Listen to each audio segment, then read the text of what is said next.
Ito na ngayon nag-repeat ng kano. So yan, ito kanya hindi pantay yung kain niya. Uneven surface kaya kailangan i-replace. Sa kabila ito yan. Sa kabila okay na diba? Dito na lang ito sa kayan. Sa pino na yan eh. Fine. Ito yung rock.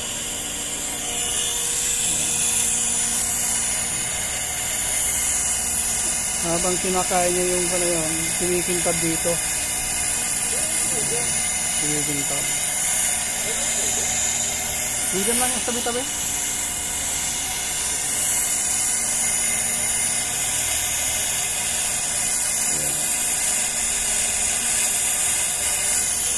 Kaya dapat lagyan mo ng balancer. Oh.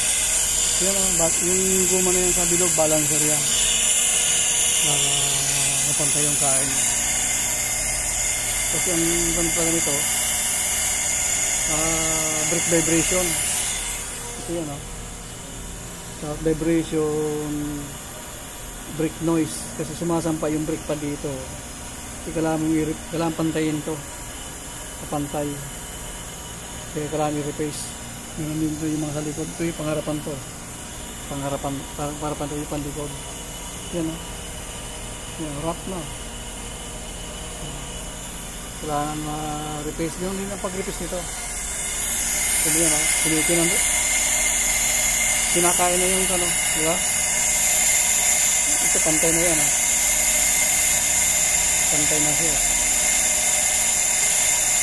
Kasi ang pakain na ganito dapat konti lang para hindi malaki yung kain. Ang kain niya pantay lang.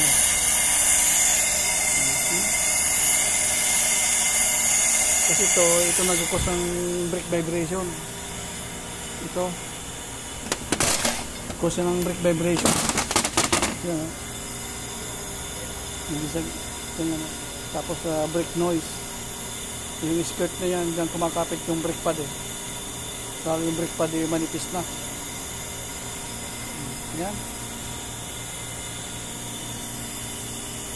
Yung thickness ito, okay pa naman eh.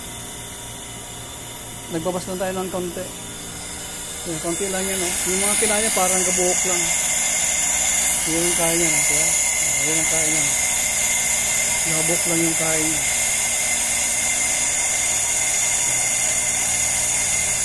Tapos sa kabila, ganun din.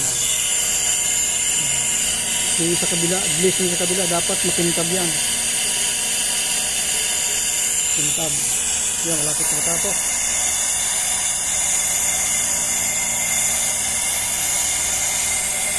Konting kalamanan sa pag-replace ng brake rotor. Yan kasi itong vibration.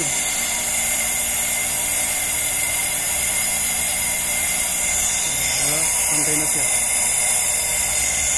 Malapit na matapos yung itim.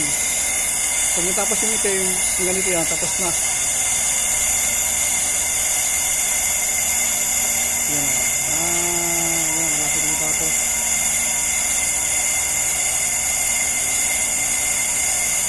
Malapit na matapos.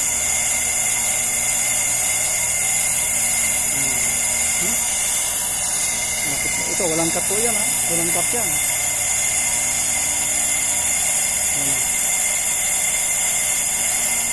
Yung pakain yan, paunti-unti lang talaga. Unti, naubos na yung itim. Ibig sabihin, pantay na yan.